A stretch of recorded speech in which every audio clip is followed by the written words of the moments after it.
الرحيم. صلى الله عليك يا سيدي ويا مولاي يا رسول الله. صلى الله عليك وعلى آل بيتك المظلومين. صلى الله عليك يا مولاي وابن مولاي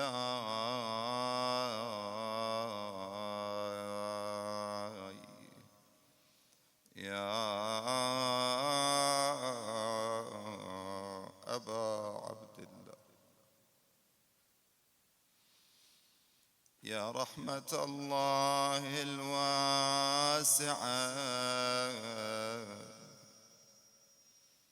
ويا باب نجاة الأمة.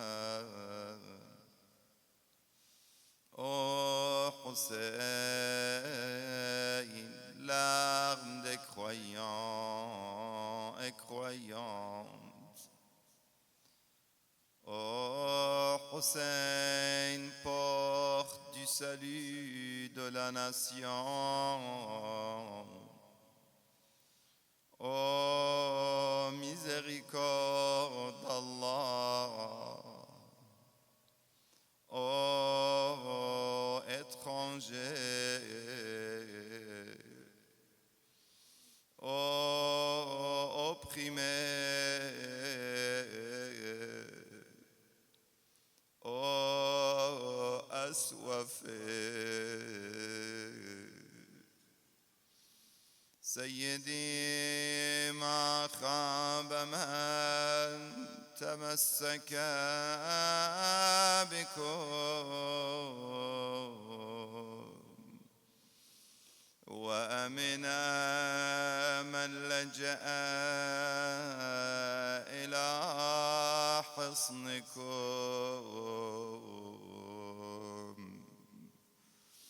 سيدي tout le monde, tous ensemble. سيدي يا ليتنا كنا معكم فنفوز فوزا عظيما إن شاء الله. مدارس آيات خلت من تلاوة ومنزل وحي مقفر العرصات لآل رسول الله بالخايف من منا. لا حول ولا قوة إلا بالله العلي العظيم. إنا لله وإنا إليه راجعون. أعوذ بالله من الشيطان الرجيم.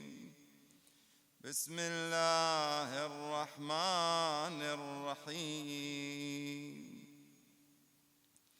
إذ قالت امرأة عمران رب إني نذرت لك ما في بطني محررا فتقبل مني إنك أنت السميع العليم. Rappelle-toi quand la femme de Imran dit Seigneur, je t'ai voué en toute exclusivité ce qui est dans mon ventre accepte-le donc de moi. C'est toi certes l'audient et l'omission. Décorez notre majlis avec salat ala Muhammad wa ali Muhammad.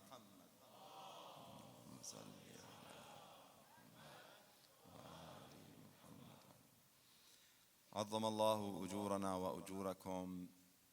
Mes sincères condoléances pour le martyr de l'imam al-Hussein, salawatullah wa salamuhu alayhi.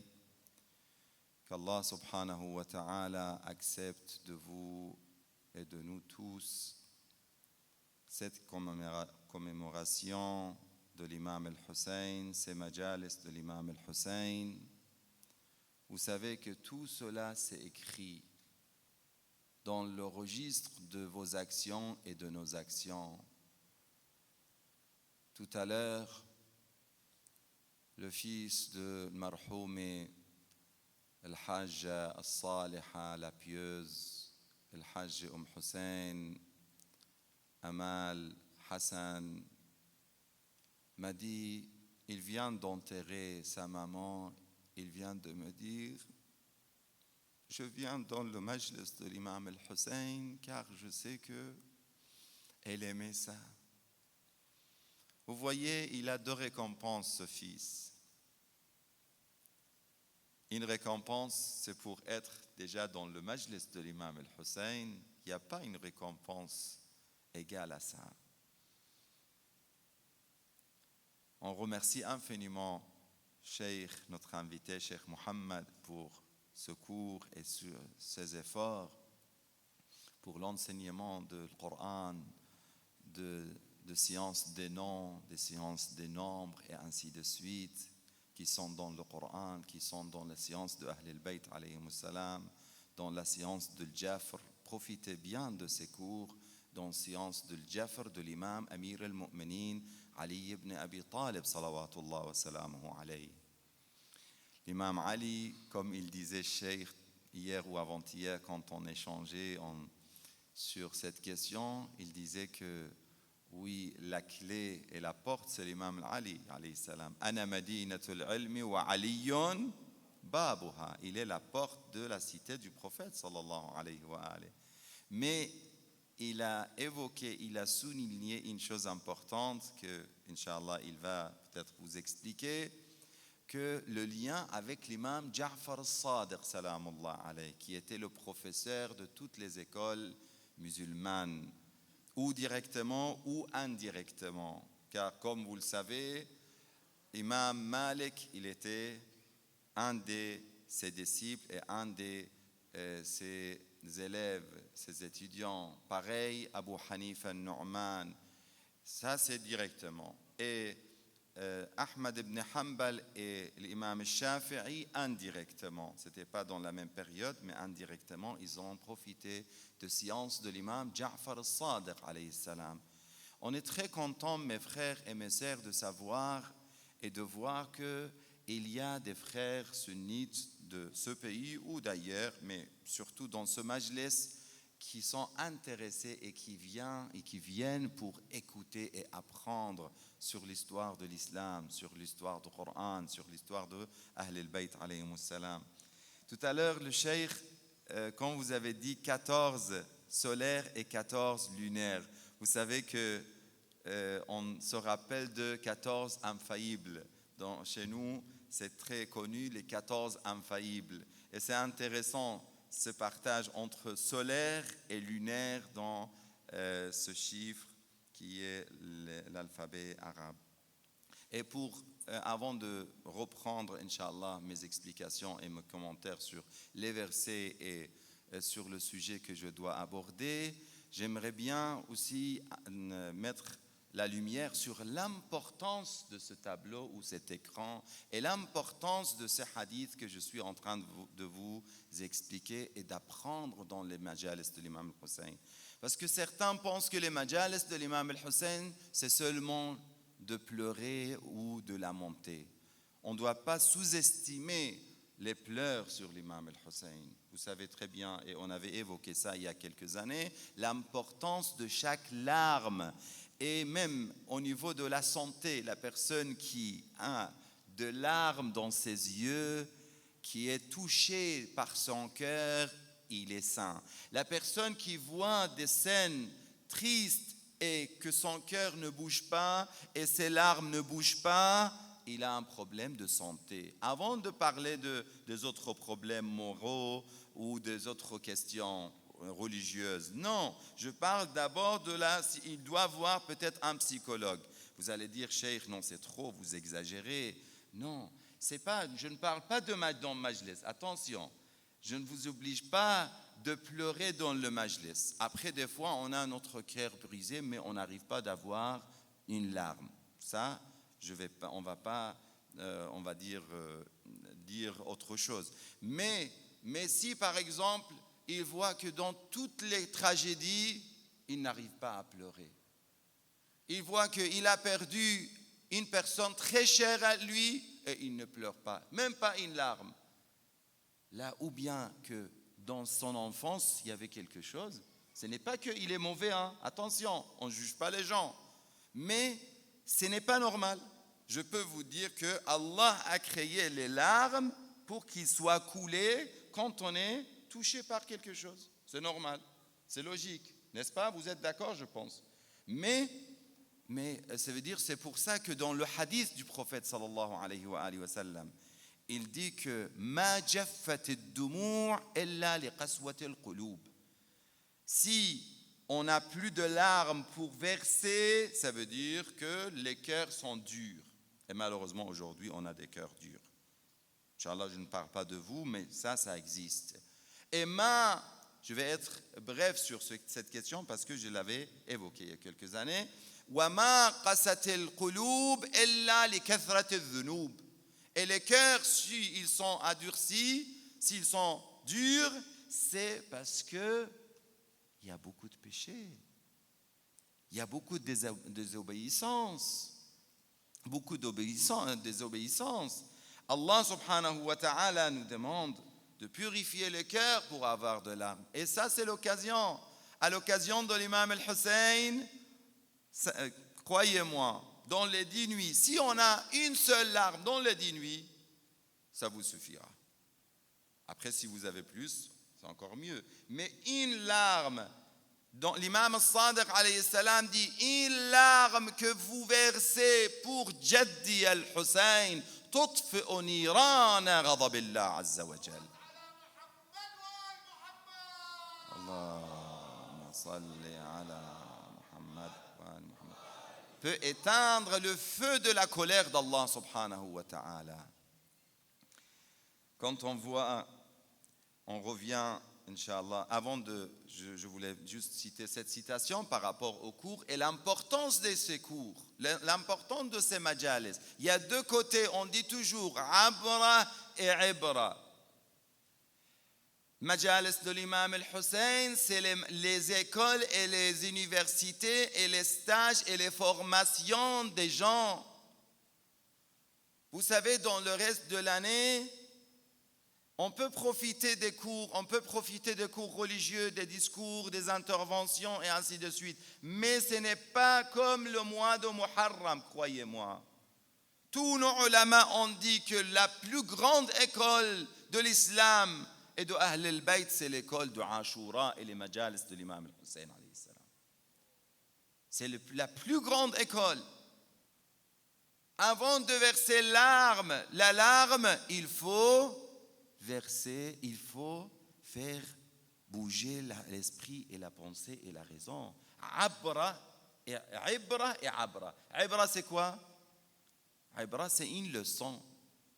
Dans le Coran, Samahat al-Sheikh est là. Combien de versets nous parlent de fa'tabiru ya ulil albab, fa'tabiru ya ulil absar. Énormément de versets qui disent i'tabiru. I'tabiru, ça veut dire prenez des leçons. Prenez des leçons d'où? De toutes ces histoires qu'on est en train de voir. Le Coran, quand on lit le Coran, c'est de ibra. Avant de verser l'arme, je dois faire cette, on va dire, ibra et prendre de l'essence. Ici, pour revenir, on a dit que dans ces nuits, on va avoir plusieurs sujets, plusieurs thèmes, mais le thème principal, c'est comment nous former nos enfants, d'abord nous former nous-mêmes. Qu anfusakum, le verset coranique dit, protégez-vous de l'enfer et vos familles. Si moi je ne me protège pas, je ne peux pas protéger ma famille. Qu anfusakum wa ahlikum. Comment je peux me protéger? Comment je peux me former? Comment je peux changer vers Allah subhanahu wa ta'ala? Comment je peux partir vers Allah subhanahu wa ta'ala? Tout ça, c'est par le savoir et par l'apprentissage et de ces leçons qu'on est en train de prendre. L'histoire très connue du prophète sallallahu alayhi wa alayhi, il est entré dans la mosquée de Médine. Il a vu deux groupes de gens. Un groupe qui était en train de discuter, échanger sur les questions religieuses, sur le savoir, sur les cours ou l'enseignement de l'islam. Et un autre groupe qui était en train de faire l'adoration d'Allah subhanahu wa ta'ala et dhikr et ibadah et la prière. Tout le monde a regardé, le prophète va partir vers quel groupe? À votre avis, il va partir vers quel groupe? Il est parti vers le groupe des gens qui étaient en train de discuter sur l'apprentissage de l'islam. Comme on a dit hier, les trois axes qu'on peut avoir, on a dit le premier c'est l'amour, le deuxième c'est le savoir et la connaissance, et le troisième c'est le sacrifice. Après, on peut partager les choses et faire des catégories de plusieurs manières. Mais nous, dans ces nuits, on va mettre la lumière sur ces trois axes principaux. La première chose, on a dit que c'est l'amour. Il faut même le savoir. Si je ne l'aime pas, je ne vais pas apprendre. Mettez un enfant dans une école, mais aujourd'hui, vous savez, il y a des écoles, des systèmes pédagogiques dans certaines écoles qui sont meilleurs que les autres. Pourquoi vous êtes prêt à payer des milliers d'euros ou des millions de CFA pour mettre votre fils dans une école et vous n'êtes pas prêt même à prendre de l'argent pour mettre votre fils dans une autre école? Pour quelle raison? C'est le système pédagogique. Vous voyez que dans un système pédagogique comme par exemple Montessori, peut-être vous avez entendu parler de Montessori ou de Freinet ou des choses. Il y a des systèmes, il y a des pédagogies innovantes qui sont ça veut dire qui attirent mieux les enfants, qui font que l'enfant lui-même, il cherche l'information. Vous n'êtes pas obligé de frapper votre enfant pour qu'il apprenne. Il n'a pas besoin de ça. Parce que le système est correct. Le système de Ahl al-Bayt, c'est pareil. Le système de l'islam, c'est la même chose. Ce n'est pas la même chose, c'est le premier. C'est l'islam qui nous a enseigné ça, mais on ne les a pas appliqués en fait. Et quand on voit que l'enfant, il va aimer quelque chose, vous mettez des jouets, et avec des jouets, il va apprendre. Il va aimer et il va apprendre. La même chose pour nous-mêmes. On doit trouver le moyen pour aimer les choses. Je vois qu'il y a des gens, ils font des petites choses, mais en continuité. Et ils réussissent. Ils disent que moi, je ne vais pas faire beaucoup de prières recommandées, beaucoup de nawafil, salat al-layl, je ne sais pas, tout ça. Non, je vais même faire des choses, au moins je vais faire la prière à l'heure. On a fait plusieurs cours sur ça, plusieurs discours sur ça les années précédentes. La prière à l'heure. J'apprends à mes enfants, moi-même, comme on a vu que certains parmi vous, alhamdoulilah, dans leur maison, ils ont un coin de repos, une zone de repos. Quand vous faites une belle décoration, vous faites votre maison, vous avez votre appartement, même si c'est un petit appartement, un petit coin pour la prière, avec un beau tapis, avec une belle décoration qui ne coûte pas beaucoup. Mais l'enfant va dire, alhamdoulilah, dans notre maison, on a un coin de repos, une zone de repos spirituel. Je suis très content quand je vois l'enfant, quand il est un peu triste, il part, il met le Coran, il commence à écouter. Je connais des enfants comme ça. Il voit que son père et sa mère, chaque fois qu'il veut dormir, il vient, il lit le Coran à côté de son oreille, depuis son enfance. Il sent la sécurité. Il ressent qu'il est dans la meilleure position, la meilleure situation, la meilleure, on va dire, assurance. Il est rassuré.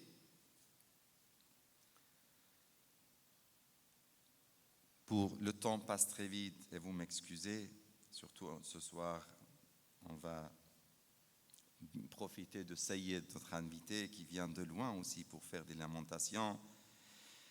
إذ قالت امرأة عمران.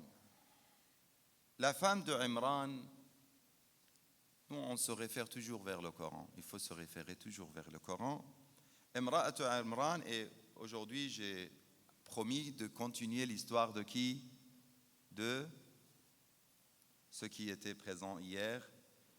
Ahsantum, Salman el-Farisi. On a dit Salman le Perse, ou le prophète a préféré dire Salman el-Muhammadi. Sallu ala Muhammad wa ali Muhammad.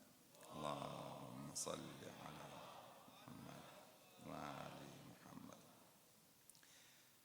Avant de repartir vers ça, vers cette histoire, parce que lui, il est un exemple, en fait, de cette éducation. Mais auto-éducation. Vous savez, il y a des gens, ils n'avaient pas des parents qui l'aident pour partir vers Allah subhanahu wa ta'ala, comme Salman. Salman, on va voir maintenant l'histoire de Imra'at Imran, la mère de Sayyida Maryam alayhi salam, de Marie alayhi salam. Mais avant de voir l'exemple de Marie et sa mère, on va voir l'exemple de Salman. Salman était un zoroastre. Zoroastre, ça veut dire Zartusht. C'est une religion qui existait et qui existe aujourd'hui, mais pas beaucoup, dans certains endroits.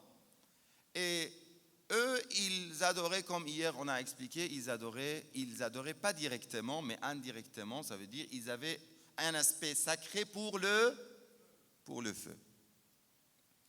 Lui, il regardait que, pourquoi un feu avec ça veut dire des fumées, avec des charbons, avec des autres... C'est-à-dire tout ça, ça n'a rien à voir avec la religion. Ça n'a rien à voir avec la puissance de Dieu. Dieu ne peut pas être en lien avec ces choses-là. Il n'a pas aimé ça. Vous savez, il était intelligent. Il a pensé.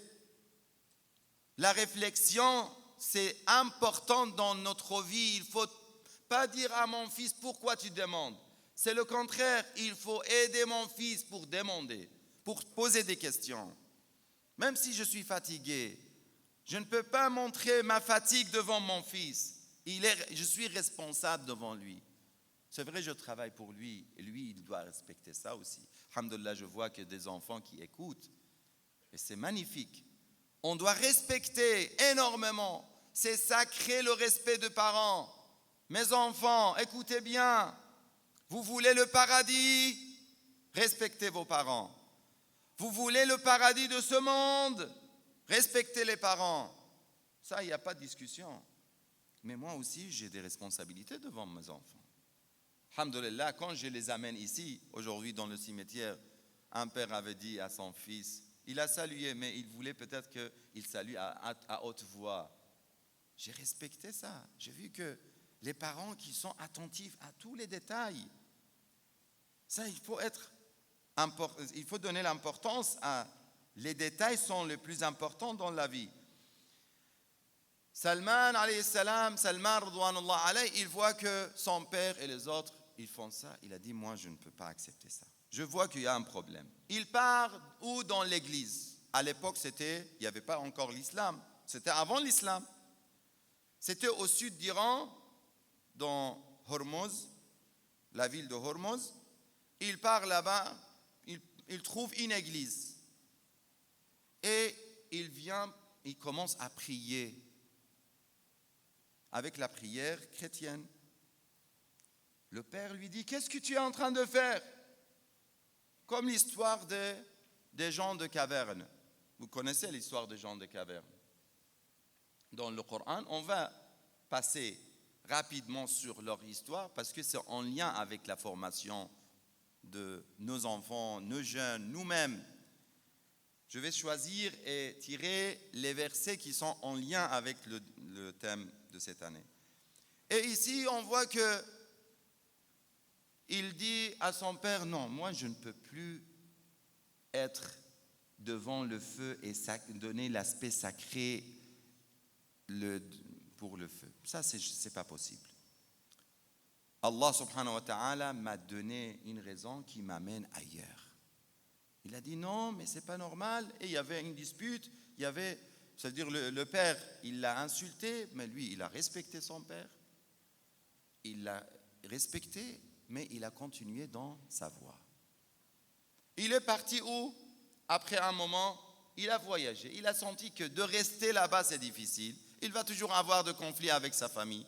Et ça aussi, c'est pas bon. Il est parti, il a demandé où est le siège principal des chrétiens. Ils ont dit c'est à Damas. Il est parti à Damas. À Damas, il suivait un des grands, l'archevêque, le grand archevêque de Damas. Il le suivait, mais après quelque temps, il voulait quitter ce bas monde. Il était en train de mourir. Salman lui demande, qu'est-ce que je peux faire? Après toi, chez qui je dois partir? Il a dit, tu ne vas pas trouver, moi je vais résumer son histoire, c'est une longue histoire. Il va dire, tu ne vas pas trouver une personne comme un archevêque qui est à Mossoul. Il quitte Damas, imaginez, il quitte le sud d'Iran pour partir à Damas. Après, il quitte Damas pour partir où? À Mossoul, en Irak, au nord d'Irak. Et lui, il lui dit qu'il y a un autre archevêque, quand il voulait aussi, c'était à la fin de sa vie, il voulait, ça veut dire quitter ce bas monde, il a dit, tu dois trouver aussi une telle personne de Ammouriya, l'archevêque de Ammouriya. Quand il arrive chez l'archevêque de Ammouriya, l'archevêque de Ammouriya lui dit, moi je vais mourir, mais toi tu as une grande chance.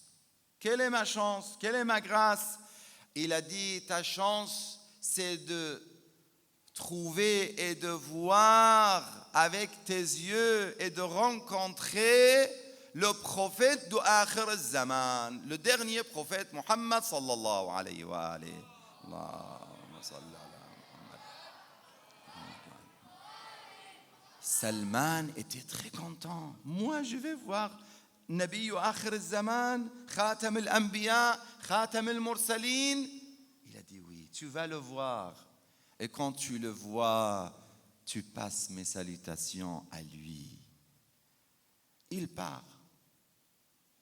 Il a dit, mais comment? Il est où? Il a dit, Bayn al-Harratayn. C'est dans une ville entre deux endroits très chaleureux.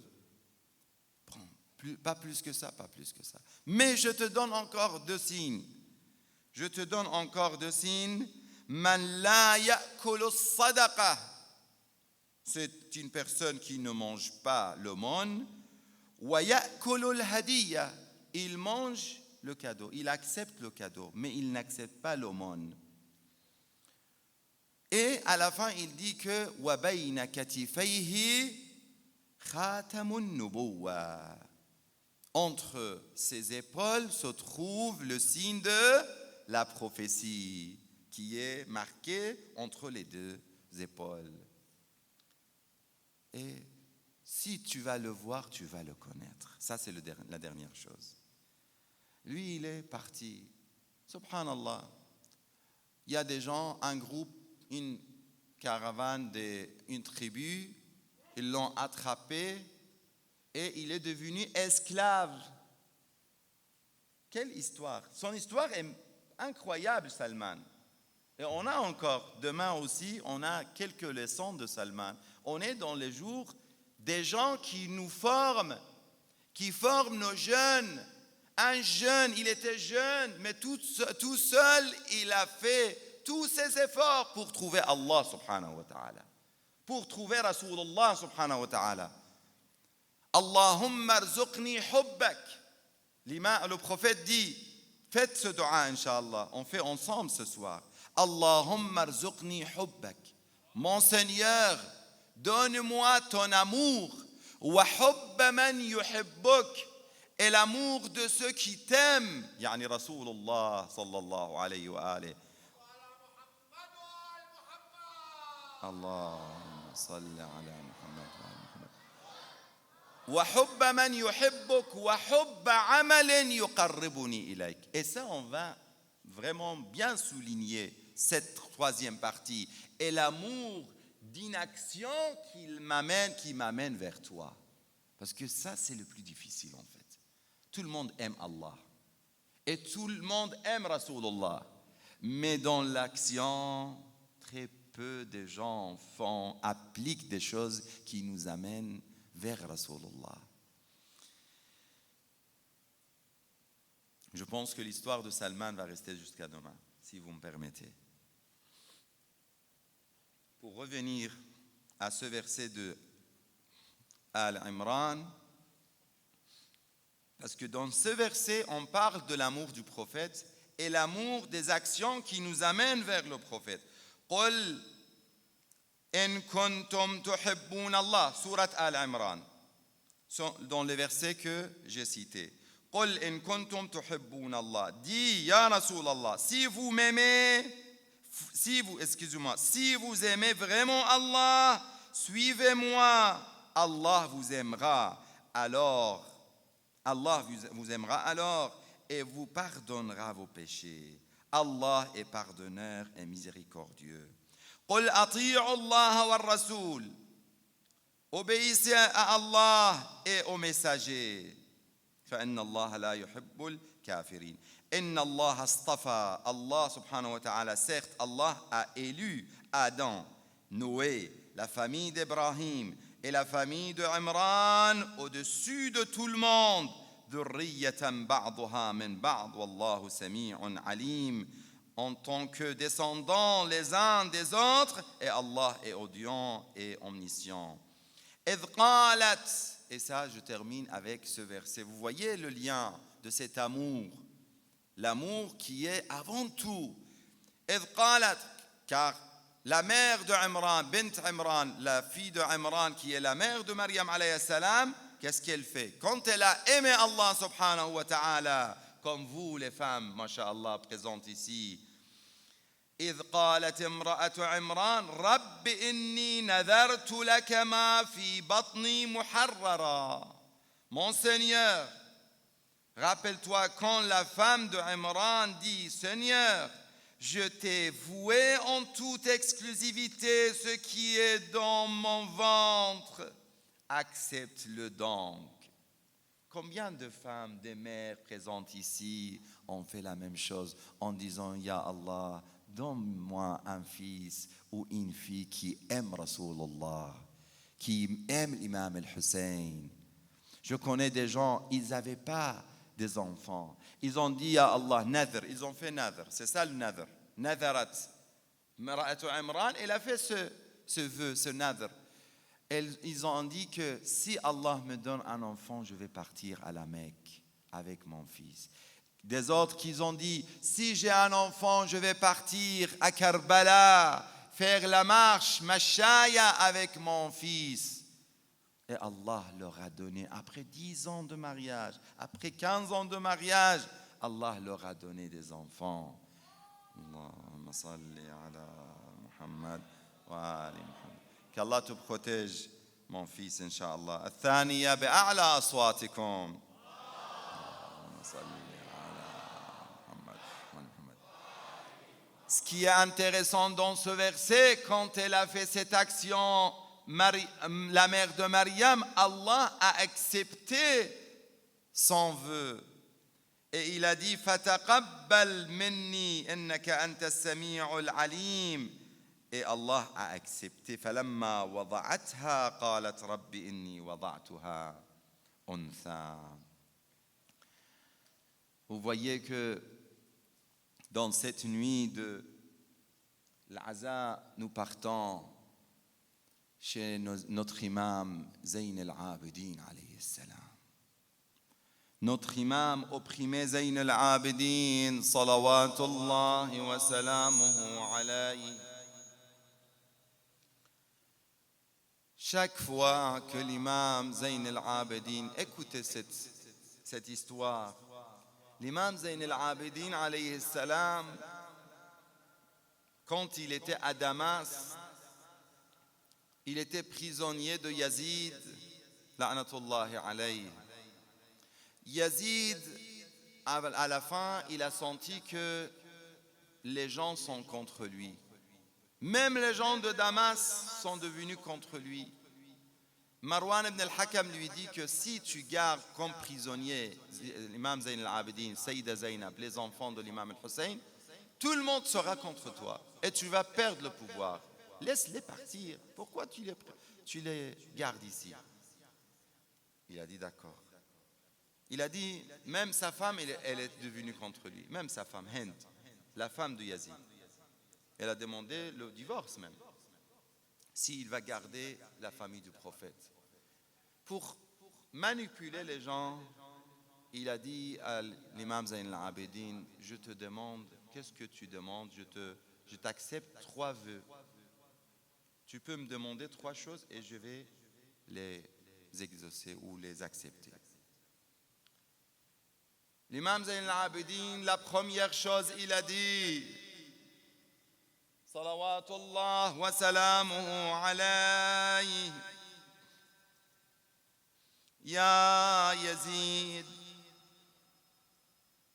أريد رؤية وجه مولاي الإمام الحسين بن علي. La première chose que je demande, c'est de voir le visage, mon maître, l'imam al-Hussein, le fils de Ali. C'était son souhait, sa demande. La deuxième chose, de rendre les choses volées par tes armées, ton armée. Il a dit, je peux te donner de l'argent. Il a dit, non, on ne veut pas de l'argent. Même l'argent, de toute la richesse de ce monde ne sert à rien. Mais les choses volées, il y a des tissus qui étaient cousus par notre mère Fatima al-Zahra alayhi salam. Et la troisième chose, il a dit, si tu vas me tuer, tu laisses les femmes rentrer dans le sanctuaire de notre prophète Mohammed.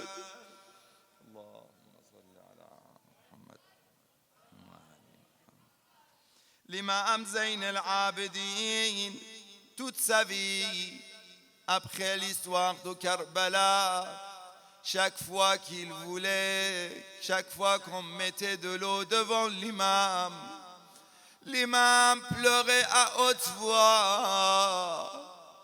Il disait, Ya ibn Rasulillah, bois de l'eau, sinon tu vas mourir.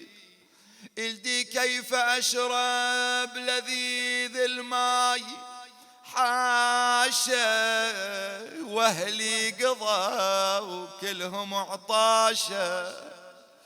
Comment puis-je boire de l'eau tandis que mon père et mes frères et les compagnons de Hussein ont été tués assoiffés?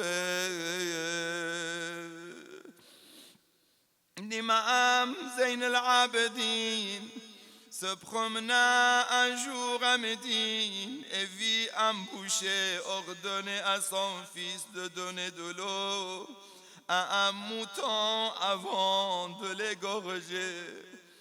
Il fut ému par cette scène.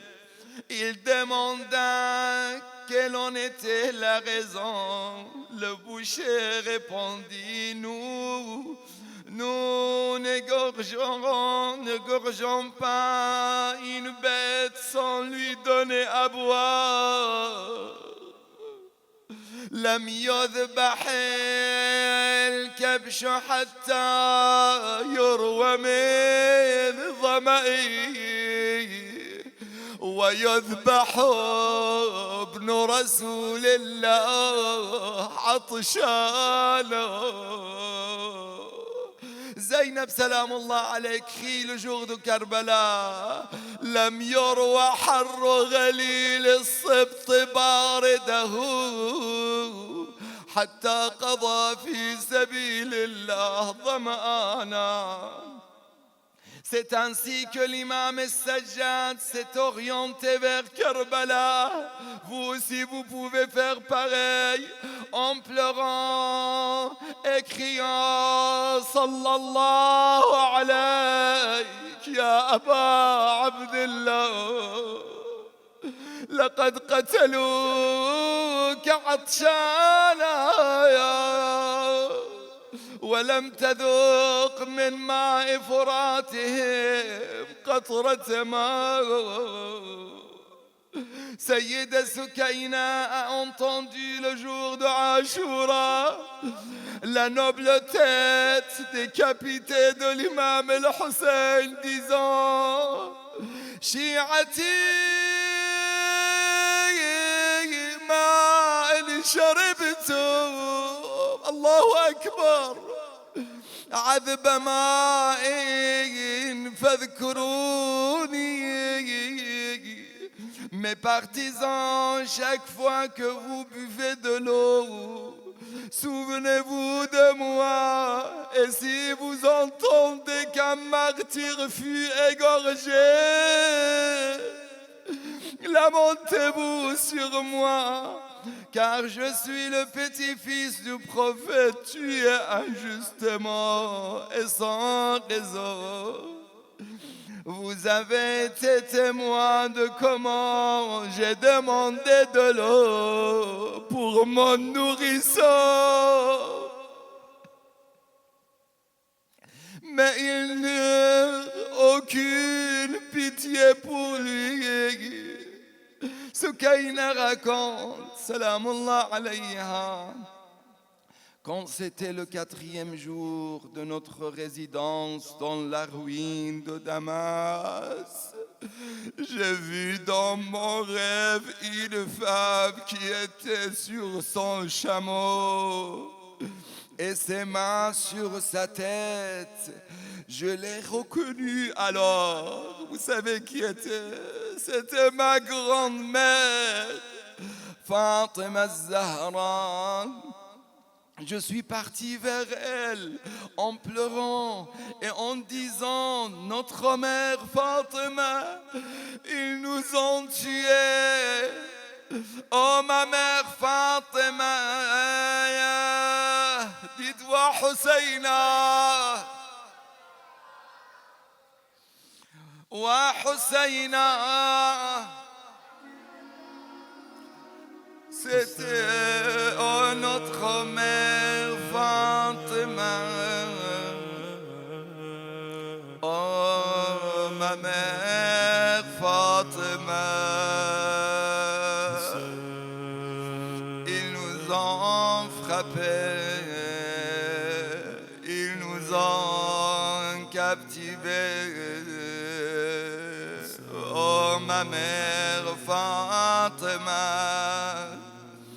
Ils ont tué mon père Hussein, assoiffé, sans lui donner à boire une goutte d'eau. Oh ma mère Fatima, elle se plaint cette fille devant sa mère Fatima. Et tu vois comment ils nous ont gardés dans cette ruine qui n'est protégée ni de chaleur ni de froid. Wa Husseina, Sayyida Fatima l'a pris dans ses bras Vous avez des filles, les filles sont très sensibles. En disant, Sokaina, calme-toi, ma fille. Cette tragédie est très grande pour moi. Mon cœur est brisé.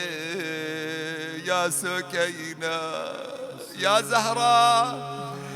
Et je ne peux pas supporter, je vis tellement cette tragédie que la tunique de ton père Hussein restera avec moi jusqu'au jour de jugement.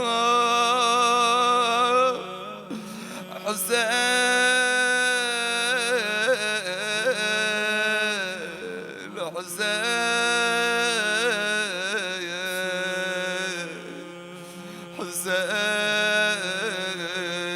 tout le monde Hussein,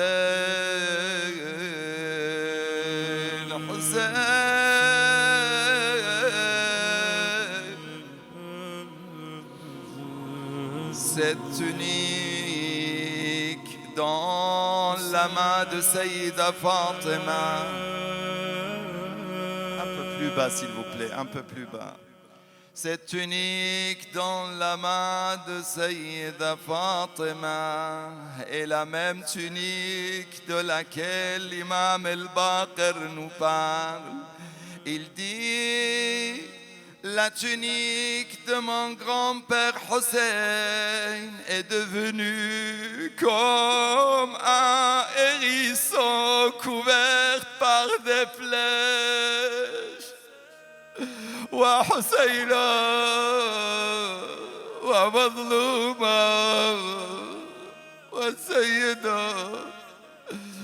C'est ça, c'est la tunique modeste que l'imam al-Hussein a choisi avant de sortir vers le champ de bataille, pour que les ennemis ne la volent pas, car il savait que les ennemis, quels ennemis sauvages ils étaient.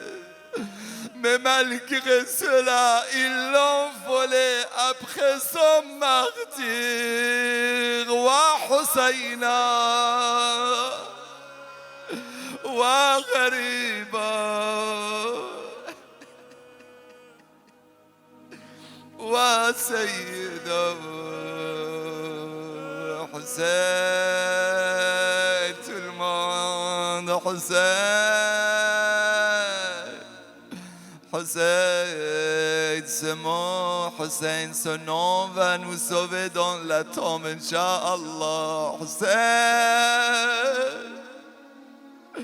Hussein,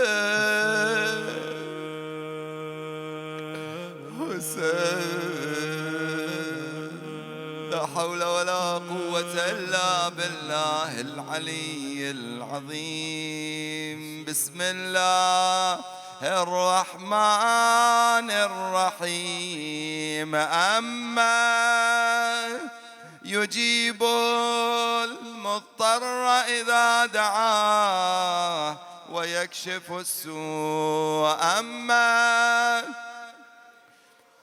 المضطر إذا دعاه ويكشف السوء. Levez les mains. أما يجيب المضطر إذا دعاه ويكشف السوء.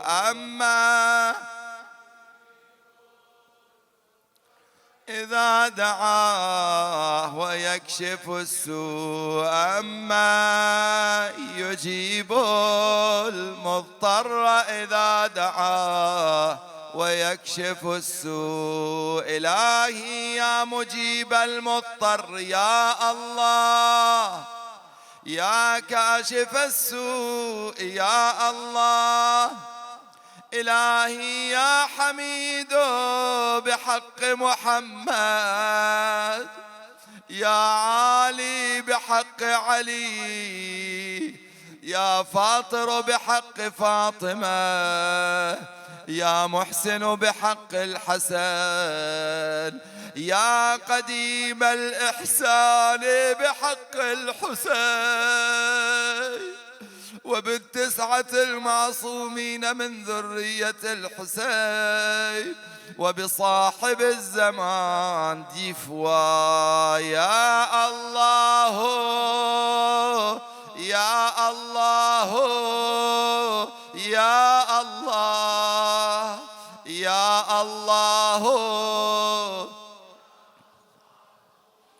يا الله، ما شاء الله. يا الله يا الله يا الله، ما شاء الله. يا الله يا رحمن يا رحيم، اللهم وفقنا لمراضيك، اللهم جنبنا معاصيك، اللهم لا تخرجنا من الدنيا حتى ترضى عنا، اللهم شاف مرضانا، guéris nos malades ya Allah, protège nos familles ya Allah, protège nos enfants ya Allah, protège ce pays et bénis ce pays, la Côte d'Ivoire ya Allah,